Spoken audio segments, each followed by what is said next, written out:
आऊज़ु बिल्लाहि मिनश्शैतानिर्रजीम बिस्मिल्लाहिर्रहमानिर्रहीम। अशूरा के दिन अहलो अयाल पर खर्च करने की बरक़ात।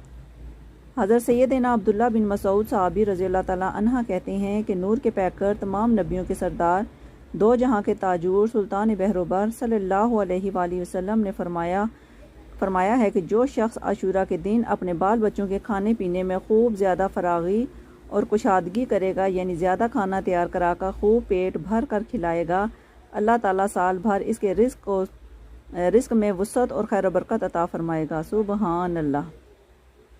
सारा साल अमराज से हिफाजत। इसी तारीख यानी 10 मुहर्रम हराम को गुस्ल करे तो तमाम साल इंशाअल्लाह अज़्ज़ व जल बीमारियों से अमन में रहेगा, क्योंकि इस दिन आब ज़मज़म तमाम पानियों में पहुँचता है। जो शख्स यौम आशूरा अहमद सुरमा आँखों में लगाएगा, इसकी आँखें कभी